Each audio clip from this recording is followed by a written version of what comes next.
compared to US stocks. International stocks look undervalued, quote unquote. What that means to us is we have to expect a higher rate of return over a long period of time from international stocks than US stocks.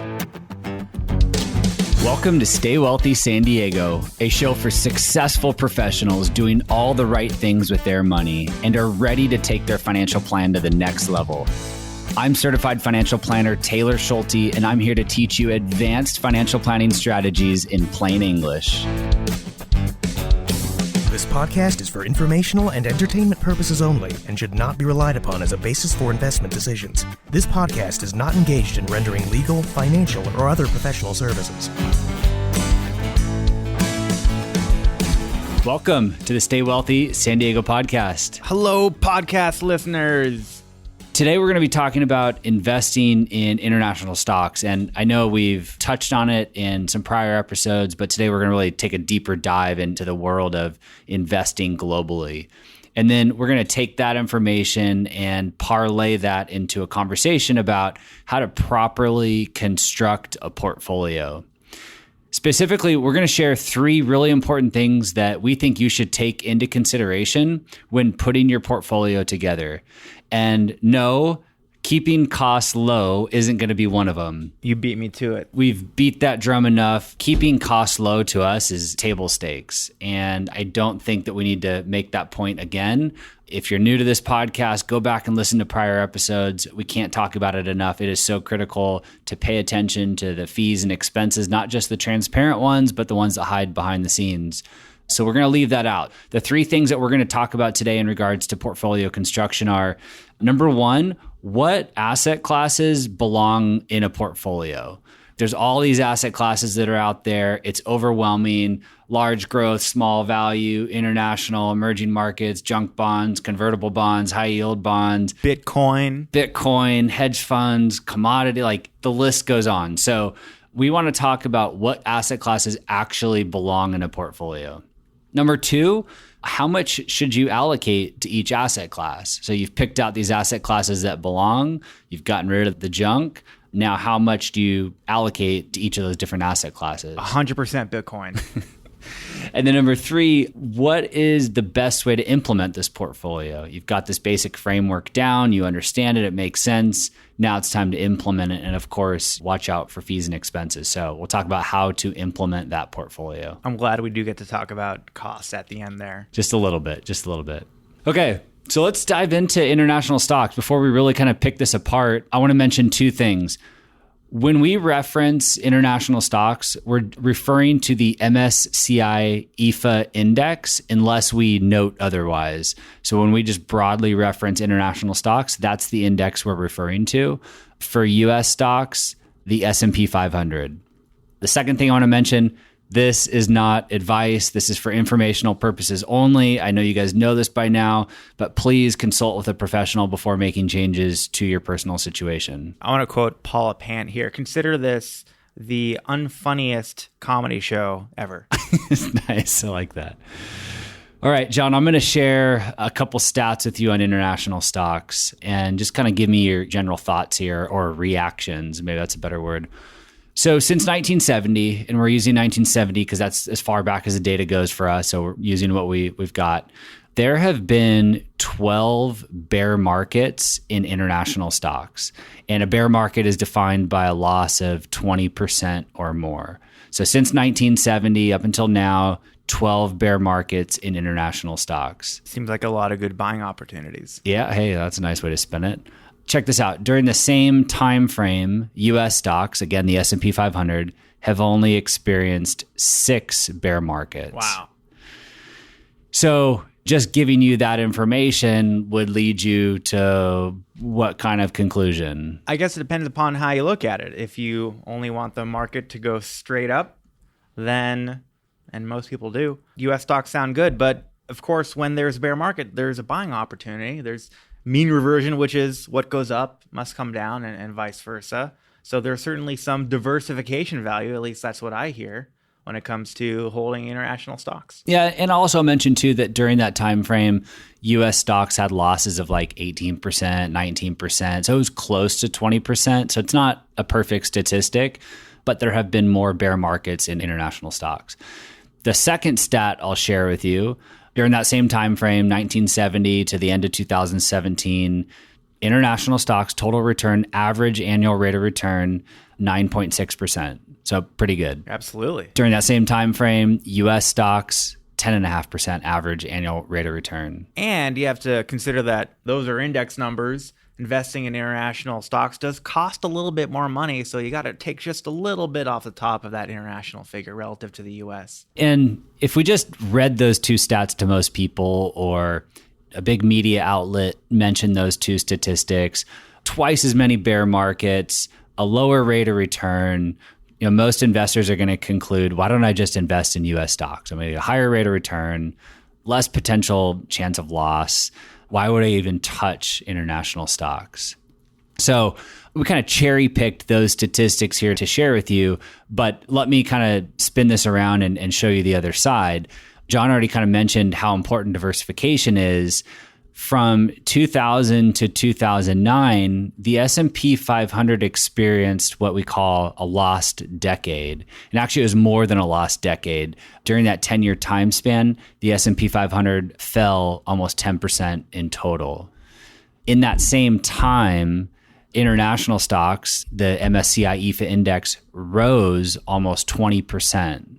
So stretched out over a long period of time, U.S. stocks did a little bit better than international, but we can look at these time periods where U.S. stocks are getting crushed and international stocks are actually doing pretty well. Yeah, and that is the value of diversification. I mean, there's no doubt the U.S. is a powerhouse. The U.S. is where the economy grows. It's where all the good stuff comes from. But sometimes it can take a really long time for that to show up. And in the meantime, you can get a little bit of value by diversifying outside of the U.S. And it goes the other way around too. From 2008 to the end of 2017, international stocks have kind of lagged behind. They've had an annual average rate of return of about 2.5% during that same time period. Again, it's a short time period, but from 08 to 17, U.S. stocks averaged about 8.5% rate of return. So it can go the other way too. But our point is that you're never going to be able to time this perfectly. Absolutely. You're never going to be able to jump from international to U.S. at the perfect time or vice versa. We love this quote, and I think we have to attribute it to Brian Portnoy. He's the only name that comes up when I Google it. But the quote is, diversification means always having to say you're sorry. Yeah, I love that one. Yeah, you're never going to be right. You're never going to have the highest performing portfolio. Hopefully, you're never going to have the worst performing portfolio. You're always going to wish you had a little more of something. That's diversification. You're going to kind of hover around the middle and get that nice, smooth rate of return. Yeah, the middle is indeed where you're going to find yourself. There's this great resource by Dimensional Fund Advisors, which is a mutual fund company that we use, and it lists out the returns of the various asset classes, various things you can invest in year by year. And you'll see there's pretty much no pattern with the exception of a diversified portfolio. And that's always going to be right there in the middle. So if you want to decrease your risk, if you want to decrease your volatility, then diversification is the way to go. And like I mentioned, we're just talking about the S&P 500 and the MSCI EAFE index. And these are the two popular indexes for each of these asset classes. We can take investing one step further and we can try and go after what we call in the investment world premiums. And one of the popular premiums that exists out there is something called the value premium. John, maybe you want to try and just simply explain what the value premium is and why that exists, and then we can talk a little bit more how that applies to international stocks. I love the value premium because you're getting a deal.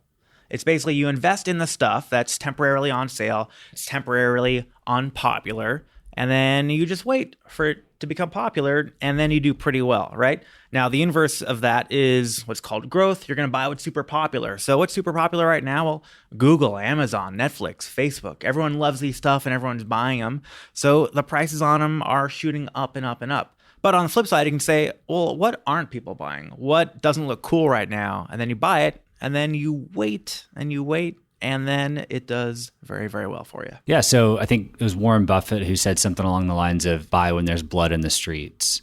And if you can find these asset classes or even individual securities, if that's your thing, that are beaten up and unpopular and no one wants to own them, these would fall into the value camp. These are value-oriented companies. They're discounted. They're on sale.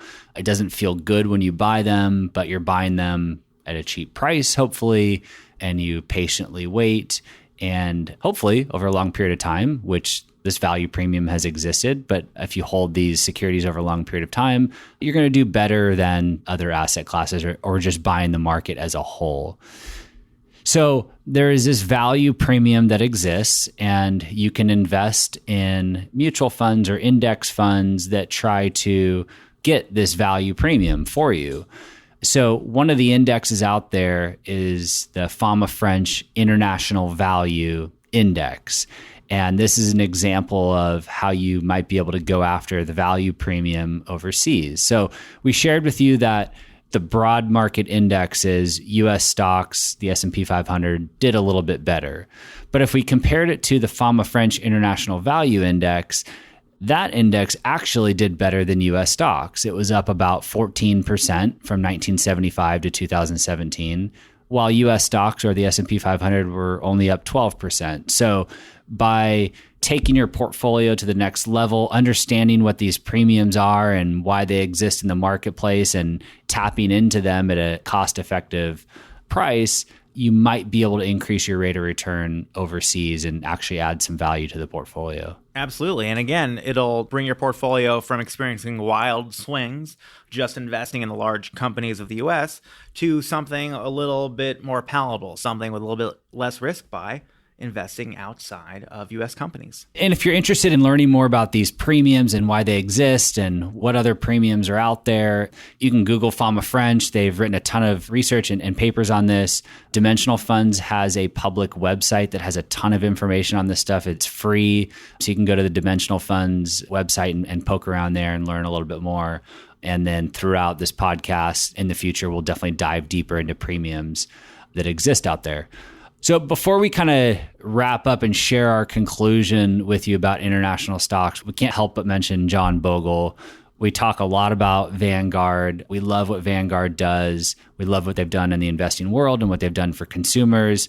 But John Bogle is pretty passionate about this debate, international stocks versus US stocks. Absolutely. He's a huge proponent of only ever investing in the US. He makes a case for the three largest international developed economies and saying, here's why they aren't going to do well over the next decade or so. And if you want to learn a little bit more about that, you can check out our blog post in the show notes. So again, his case is you don't need these international economies in your portfolio. Just invest in the US and you'll be fine. And I think that probably over 30 years, he's probably right. The US economy it's a powerhouse. It's absolutely fantastic. But you don't have to dig too far into the historical data to see that on shorter timelines, there is a big diversification value in holding investments in other countries. To kind of sum up Bogle's arguments, one, he's just less optimistic about the other large countries out there, Britain, Japan, and France. He's just less optimistic about them in the future. And then two, he mentions that big US large cap companies that we all know by name, Apple, Google, Facebook, they have this global reach. So they're here in the US, we know them, we feel comfortable with them, but you can invest in those companies and know that they do business outside of the United States. And so you're kind of getting that diversification there. So actually 40% of S&P 500 companies get their sales from overseas customers. So it's a pretty decent number. Yeah, and it's not to say that Bogle is wrong about that. U.S. companies definitely have exposure to gaining profit outside of the U.S. But that doesn't mean that the people who are invested in those companies aren't going to panic and sell when everyone else is. So that's the real diversification value, is getting outside of the mass hysteria of investors, that regardless of how well the U.S. companies are doing, regardless of how well diversified their profits are coming from the U.S. internationally, if they're going to panic and sell, that's going to impact your investment return. It doesn't matter where their profit's coming from. So while we think John Bogle might have a point that over the long term, if you're making a really long-term bet and you're able to just stay committed to that bet, that owning US stocks, that might be the way to go. But our conclusion is that the value of holding international stocks is not necessarily a higher rate of return, but the chance to earn more money or even just kind of keep your portfolio intact if US stocks were to underperform in short periods of time. And I think if I had to sum that up, I mean, one of the hardest things about investing is staying committed to your portfolio, right? Your portfolio goes up, you're excited, it goes down, you want to sell everything and put everything under the mattress. It's really, really hard for us as human beings to stay committed to our investment plan. So if we can add some diversification to create a buffer for some of these wild swings in the market, we might be able to stay invested through thick and thin and stay invested for a longer period of time, which allows the tax deferral benefits that we talk about to work, which allows, compounding interest to work.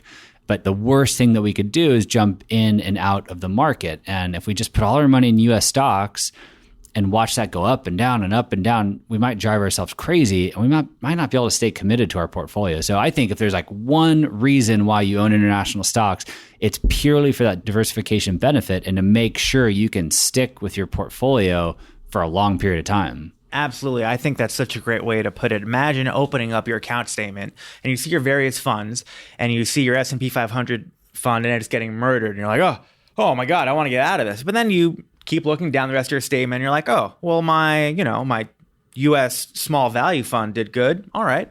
Oh, and my international small value fund did good. Oh, my emerging markets fund also did pretty good. Oh, my emerging market small cap fund actually did good too. So it's nice to have those other pieces to balance out the volatility of your other investments. And look, if swinging for the fences and the highest rate of return is your goal and you really understand this stuff and you're not worried about the short term, there are very few people out there that meet all those criteria. But look, you might put all your money in a small cap value index fund and not look at it for 40 years and probably be in pretty good shape, but most of us are not capable of doing that. And so we need to build this diversified portfolio because the second reason that we believe in owning international stocks is just like the future is uncertain. We have no idea what the future holds. We can talk about historical data all day long, but we really have no idea what the future holds. And I don't know, maybe Bogle's not very optimistic about Britain and Japan and France, but that could change in 10 years. And if you're investing for the next 30 years, it's just, there's a lot of things that are going to change in between now and when you potentially retire. So the future is just uncertain. We're not going to pretend to have a crystal ball. And like we've said before, we just want to kind of tilt the odds in our favor as best as possible. Absolutely. The last reason why you might consider adding international stocks to your portfolio and why we believe one of the reasons why we include international stocks is valuations. We just talked about the value premium and buying when there's blood in the streets and buying these unloved asset classes. And in recent months and recent years, international stocks have kind of fallen into that camp. They've gotten beaten up. The valuations have been beaten down. Compared to US stocks, international stocks look undervalued, quote unquote. What that means to us is we have to expect a higher rate of return over a long period of time from international stocks than US stocks. Whether that actually occurs or not, nobody knows, but that's kind of what the data tells us and the current valuations tell us is that we should expect a higher rate of return over long periods of time from international stocks based on current valuations. It's almost taking the value investing approach to asset classes, right? US stocks are expensive. International and emerging, they're a little bit less expensive. So there's no reason why we should ignore those other types of investments. Now, that's not to say that we're encouraging everyone to go out and try and market time and say, hey, look, this stuff is cheap now, I'm going to buy all of it, or oh my God, this stuff is expensive, I'm going to buy it. None of it. That's certainly not the solution. But you just want to take a look at valuation and realize that on a long timeline, it will definitely impact your investment return. And if you want to just get a general idea of the market sentiment, I mean, go out there and ask your friends how they're invested. What percentage of their portfolio is invested in US stocks? 100% Bitcoin. You'll probably find out that a large percentage of most people's portfolios are invested in US stocks. Absolutely. It's what's popular. It's what we know and feel comfortable with. It's where most of us live. It's where we were raised. And our portfolios end up being heavily weighted towards US stocks. And tell that same friend that you're thinking of allocating a good portion of your investments to emerging markets or international stocks, and listen for their reaction. They might say, why would you do that? US stocks are doing so well. And that kind of tells you just a general sentiment of the market and how unloved some of these asset classes are. And if other people are scared to put their money there, it might signal to you that maybe there's a potential opportunity. Even ignoring the performance of the various asset classes, most people are just dumbfounded by the idea of investing outside of the US. Sometimes it takes a real conversation with someone to explain to them, there's an opportunity here, there's value here, you should be investing outside of the US. Hopefully that was helpful to you guys in this conversation about international stocks. We're happy to dive deeper on any of this. We're trying to kind of keep it high level. But please send over any questions, feedback, comments, podcast at staywealthysandiego.com, and let us know what you think. So like I said, we're going to kind of take that conversation about international stocks and parlay that into a conversation about portfolio construction. So maybe you agree with us that, yes, international stocks belong in a portfolio. Okay, so we're all in agreement there. How do we actually take that and implement the portfolio? What percentage do we put towards international stocks? So let's talk a little bit about portfolio construction and starting to put the portfolio together. And let's start with what asset classes belong in a portfolio outside of US stocks and international stocks. What else do we need to include in a portfolio? Well, the first thing we want to do is we want to figure out what we want to do. Well, we want to invest in businesses. So the U.S. has some fantastic businesses, so we're going to invest in the U.S. economy. We're going to invest in the S&P 500. If we want to risk on, we're going to target those smaller companies, those undervalued companies. We can invest in U.S. economies that are smaller and less expensive. And then we're going to invest internationally as well. So we can invest in developed economies, again, like Japan, Britain, France, etc. And then we can also invest in emerging economies, Brazil, Russia, India, China. Maybe a good way to kind of sum this all up is just to share with you guys the exact asset classes that we use for our own portfolios. And to start, our first asset class, like John kind of alluded to, is the U.S. broad market. So that could be a total stock fund. It could be an S&P 500 fund, but just a broad-based U.S. stock market fund. We'll also attach to that a U.S. large value fund. So again, going after that value premium and using a U.S. large value fund. We also use a U.S. small cap value fund to go after the smaller cap companies and try to increase the rate of return there. International broad market, same thing. There are these MSCI EFA broad market index funds you can use, international large value, international small value. And then we have our emerging markets, which is an important piece to the portfolio. REITs, which you didn't mention, we'll include REITs in a portfolio, nominal U.S. government bonds, and TIPS.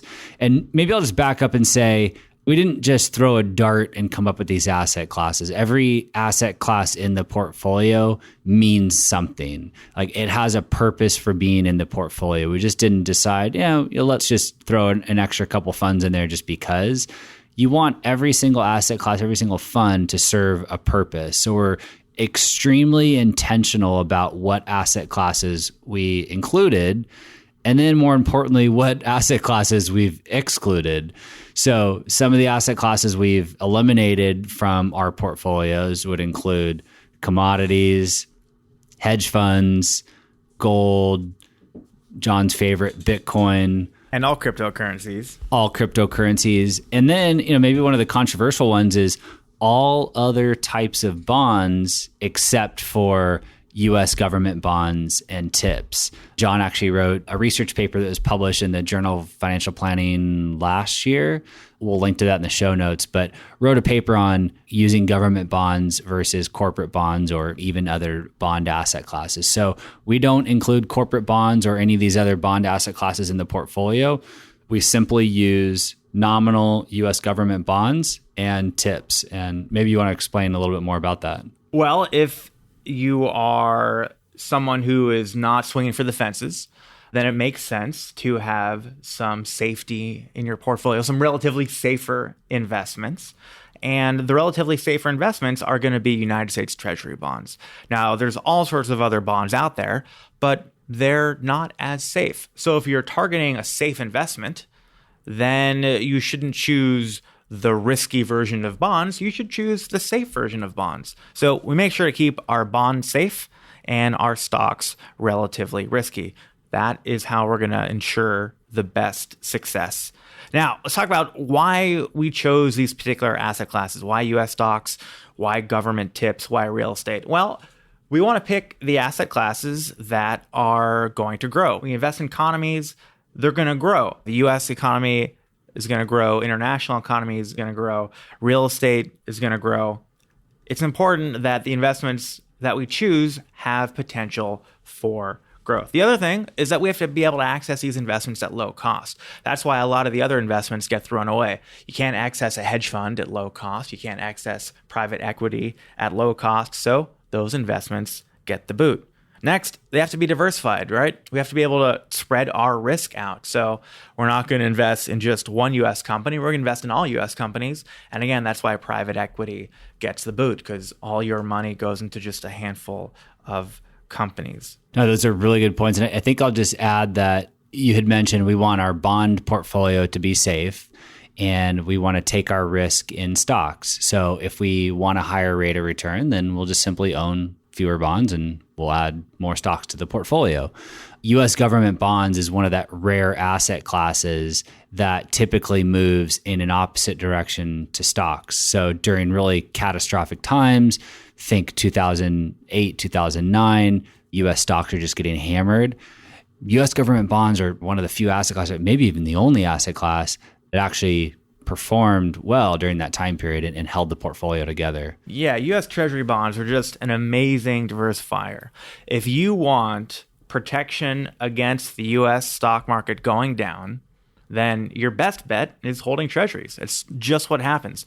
Other types of bonds just aren't going to do that. Yeah. So again, if you're holding bonds because you want to decrease your risk, well, then you should probably hold the bonds that will decrease your stock risk the most, and those are treasuries. The nice thing about U.S. treasuries is you can get access to them very cheap. Hedge funds tell a great story about protecting you on the downside and protecting against these catastrophic events, but hedge funds in theory are great, and these people are really smart behind the scenes, but they're expensive. Mm-hmm. And cost alone just erodes any of the value that they might provide. So although hedge funds tell a really great story, if you really want to protect your portfolio and you're worried about a catastrophic time period, I mean, U.S. government bonds is kind of what you want to own. Yeah, and while hedge funds can protect you from some risk, they can't protect you from all the risks. I mean, long-term capital management is just an amazing case study.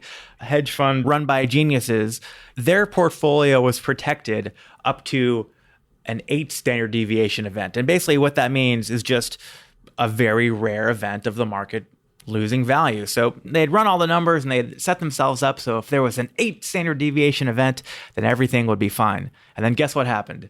There was a 25 standard deviation event. So it doesn't really matter how smart the guys in the room are. You really want to put your portfolio together that makes sense for you and your goals. All right. We will move past all of that. If you have any questions, just let us know. The second point we want to make about portfolio construction is how much should you allocate to each of these asset classes? We just named, I think, 10 or 12 different asset classes that belong in the portfolio. One of the things that we see a lot of when prospective clients share their investments with us in their statements is these really small percentages to these meaningless asset classes, or even a meaningful asset class. They've got this 3% allocation to international stocks or a 5% allocation to REITs. Sometimes we'll see that 2.5% allocation to gold or commodities. And when we include these asset classes in a portfolio, like we said, it's because they serve a purpose. And if they serve a purpose, then we want to put some meaningful dollars and meaningful allocation towards that asset class so it actually does what it's supposed to do. So we kind of have this rule of thumb that we've stolen from David Swensen, which is each asset class should make up no less than 10%. So if you're going to own emerging markets, make sure you own at least 10% in the portfolio. And I love that you brought that up because while we know a little bit about financial planning and investing, we certainly don't know everything. So we don't try to reinvent the wheel. We like to stand on the shoulder of giants. And David Swensen has put together some amazing resources on investing. So we more or less took his model and applied it using a low-cost strategy and tilting a little bit towards small in value to eke out a little bit extra return. So, to answer this question, how much should you allocate to each asset class? Again, like John said, David Swensen is just an amazing, amazing person. He's done so much research in this department. We thought we would just share with you his portfolio and his recommendation. Again, we've kind of taken his portfolio and stacked some things on top of it to what we think improve it just a little bit and tilt the odds further in our favor. But David Swensen's 70-30 portfolio, 70% stocks, 30% bonds. This is his suggested allocation. You've got 15% in nominal U.S. government bonds, 15% in tips. So there's your 30% fixed income allocation that aligns with John's research on government bonds versus corporate bonds. It's super simple. It's super low cost. It's easy to get access to, and it's actual protection for the portfolio. For the stock portion, he's got 10% in emerging markets. So there's that magical 10% number, 15% in developed international stocks, 15% in REITs or real estate investment trusts. And these are publicly traded REITs. So stay away from the non-traded stuff that's out there that's really expensive. Run far away from that. And then lastly, he's got 30% in broad-based US stocks. So pretty simple allocation, fairly simple to implement. Is it perfect? No. Could you make it a little bit better? Sure, absolutely. But it's a great starting place to build a portfolio. Absolutely. And it's all funds and asset classes that you can access at ultra low cost and be diversified. Whether you're at Fidelity or Schwab or TD or Vanguard, you can find a fund that represents all these asset classes, and they're relatively liquid and they're all ultra low cost. All right. So what is the best way to implement this portfolio? You understand what asset classes belong, what asset classes don't belong. You understand this concept around including international stocks and making sure we have a sizable weighting of at least 10% to the asset classes that we are including. So you've wrapped your head around all this. It all makes sense. Now you're like, how do I go and actually implement this? So we have a few ideas. The simple solution, and this is far from perfect, and there's so many ways to improve it, but it's a pretty darn good place to start if you're new to investing or it's just daunting to you. Vanguard has these life strategy funds. I think there's only 4 or 5 of them to choose from, but it's one mutual fund that invests in all of these asset classes we just talked about. So you only have to buy one fund and it does the rest. You just pick the one that matches up with your level of risk that you want to target, and you're done. It's low cost, it's diversified, it's simple, it's easy.